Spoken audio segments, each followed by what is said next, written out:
Good afternoon, I'm Joshua Pedro. And I'm Yasmin Turkmany, and this is your news at 4 o'clock. A 65-year-old man has been pronounced dead in Bulwell after a van fell on him whilst he was working on it. We are joined by CBJ reporter Harry Judd, who joins us in the studio. Harry, can you please update us on what is going on? Yes, police have confirmed that a 65-year-old man has died when fire and rescue services arrived at the scene. He was pronounced dead. It's believed that he was fixing a white Mercedes van.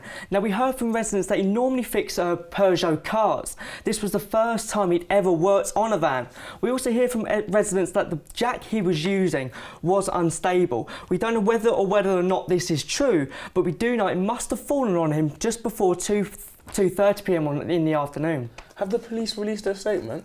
Police have released a statement saying they do not treat this death as suspicious. A spokesperson for Nottinghamshire Fire and Rescue Service has said, "We were called at 2:31 p.m. to Abercombe Close. A crew from Stockhill attended to assist the ambulance service. They left the scene at 6:30 p.m. Witnesses have been asked to provide any other information that they have to the police."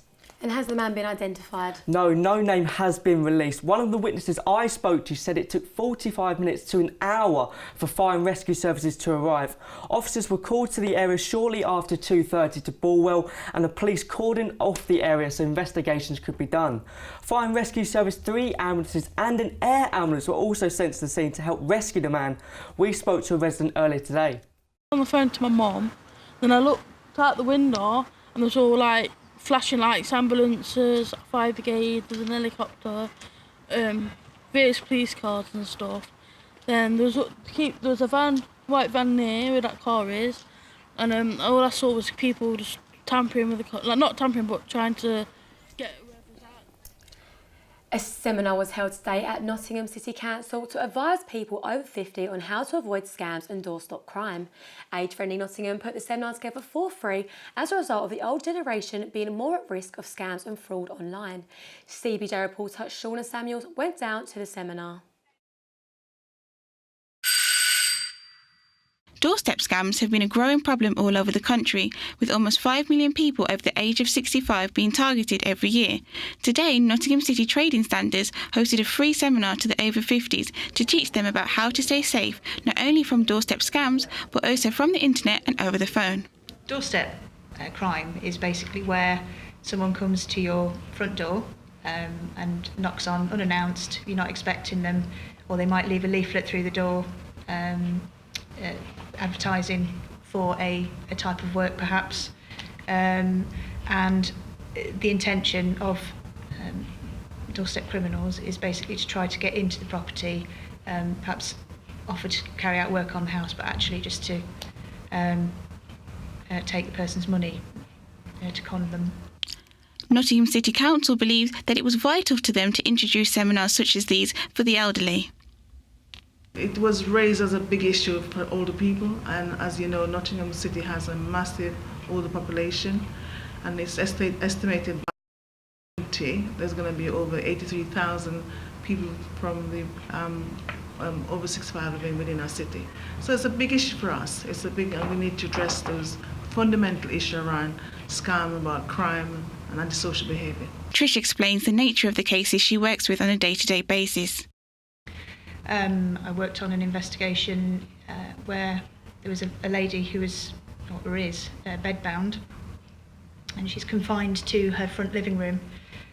She actually wanted a gardener to carry out some work on her garden and around the back of the property, and she found somebody who said he was a good gardener, and they agreed a price of somewhere in the region of £500 to get everything nicely tidied up for her. And over a period of 6 months, he actually took £7,000 from her.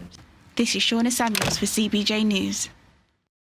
Independent businesses and social media as a selling platform are on the rise, but can independent beauty businesses be successful with competition from well-known big retailers? Hannah Norbury went to find out. Retailers in Britain are facing problems all the time, and a third of retail jobs could be gone by 2025, according to the British Retail Consortium. One of the factors attached to this issue is the rise of independent retailers. I started it because it's like all my life I've loved lip glosses. I love lip gloss. I'm not much of a lipstick wearer, so I thought I want to make my own lip gloss brand and just have something that I can see other girls wearing. I only have 4 shades. In like the next 5 years, I want 15 shades, and I want it to be known as a really big lip gloss brand. So I want everyone to know Dear Lola is strictly lip glosses. Every colour lip glosses, that's what I want. ONS revealed online shopping now accounts for around 17% of retail in the UK as of April 2018. However, big beauty retail shops don't feel threatened. The whole of UK retail online accounts for about 1/5 of total spend, about 20%. That does vary slightly between different parts of retail. But the important point is that the majority of retail in the UK is still conducted physically in stores. And I do actually believe that physical stores will continue to evolve. They will need to change clearly to meet the new requirements from consumers. Although the future of social media influencers and online shopping seems promising, online retail only accounted for 18% of all retail sales in August 2018. This has been Hannah Norbury for CBJ News, Nottingham. We are now joined in the studio by our business reporter, Hannah Warren.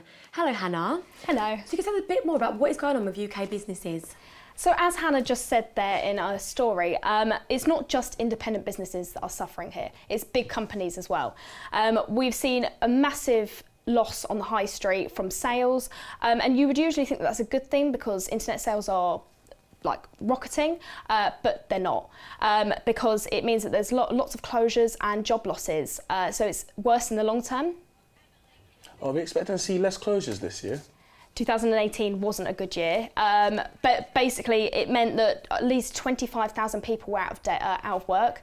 There was a lot of stores closing, around 1,300 stores closed, and that was just in 2018. And then that was just big businesses as well. On the other side, with independent businesses, there was at least 16,000 people who lost their jobs, lost their businesses, and that was just in the first half of 2018. And which big businesses are you talking about in particular? So we've got big businesses like Toys R Us, M&S, Carphone Warehouse, they're just to name a few. It's more costly to actually keep the store open and pay the staff and pay the rent and all that sorts of stuff than it is to actually keep the store open and take money in. And actually online sales are cheaper than keeping the store open. So one retailer in particular, Next, they suffered a massive loss in 2017, but it worked out fine for them because they gained it back in 2018 and had an 11% gain on sales, internet sales. So yeah, it's something to worry about, definitely. There's a bad trend that's following. Thank you for that, Hannah. A bid for a new one-day festival at Colwick Park has been refused by Nottingham City Council. Destinate Festival was denied a licence to renew a new event later this year after their Halloween event in 2016 was shut down because of safety issues. The council have prepared a file recommending prosecution of the event organisers, but are yet to have information about the licensing decision for the new festival. Josh Wallace recalls what he saw at the event. The security at like that entrance, but because it's a tent, people are just going under the tent to skip the queues. It's way overpacked. I don't know what the other tents were like. I've heard the same thing, but I don't know for certain. And so I'm in the middle. I'm like, this is too hot, it's too pushy. I'll go to the back with my friend, and there was like a metal fences, like the quite flimsy ones that you see on like building sites and stuff. They were like kind of outside the tent, and I just see like everyone's pushing against them, and I see these two girls getting like thrown against it, and I said to my boy, like, this needs to get shut down or someone's gonna die, like someone's gonna get crushed, like this is crazy. Nottingham is famous for its lace industry, but it seems like wool is making a comeback. CBJ's Emily Mitten went down to meet the people that are making it happen. More than just your nan's knitting, wool is being touted as an eco-friendly fabric. Sustainable and biodegradable according to organisations like the Wool Campaign, who are trying to popularise its use. One woman working towards this is Elizabeth Neefsey.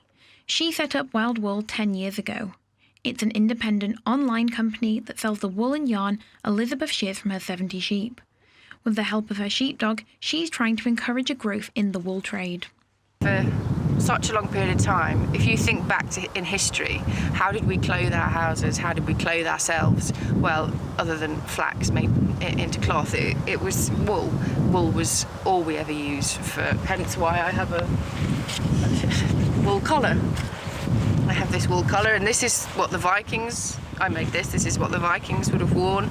And it is amazing how it actually really does change the warmth to your body. Far from the more rural work of Elizabeth, but still connected by the thread of wool, Nottingham Trent University knitwear students are learning to use the textile in a much more creative manner. I'm interested in knitwear because with fashion, you have your fabrics already and then you make something from those fabrics. Whereas knitwear, it's like you're designing from the very beginning. You start with your yarn and then you make from that. And you have more choice have a lot of choice of yarn, so wool in particular.